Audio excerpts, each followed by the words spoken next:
సినీ అభిమానులను అలరించేందుకు ఓటీటీలోకి వచ్చేస్తోంది కల్కి మూవీ. నాగశ్విన్ డైరెక్షన్లో పాన్ ఇండియా స్టార్ ప్రభాస్ నటించిన కల్కి థియేటర్లలో హిట్ టాక్తో 1000 కోట్లకు పైగా వసూలను సాధించింది. ఇప్పుడు ఓటీటీలో తన సత్తా చాటేందుకు రెడీ అవుతోంది.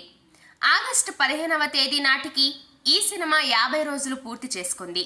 ఇంకా అక్కడక్కడ ఈ మూవీ థియేటర్లలో రన్ అవుతోంది. ఈ నేపథ్యంలో కల్కి ఓటీటీ రిలీజ్ డేట్ పై అధికారిక ప్రకటన వచ్చేసింది. గత కొన్ని రోజుల నుంచి ప్రచారం జరుగుతున్నట్లుగానే ఆగస్టు 3వ వారంలో ప్రభాస్ మూవీ స్ట్రీమింగ్కు రానుంది. అయితే ఆగస్టు 23వ తేదీ కాకుండా ఒకరోజు ముందే అంటే ఆగస్టు 22వ తేదీ నుంచే కల్కి మూవీ ఓటీటీలోకి అందుబాటులోకి రానుంది.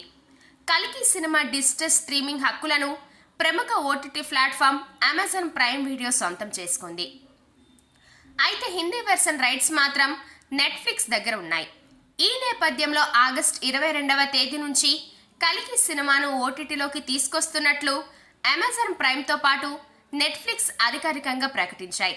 ఈ మేరకు సోషల్ మీడియాలో సినిమాకు సంబంధించి కొత్త పోస్టర్లను కూడా రిలీజ్ చేశాయి.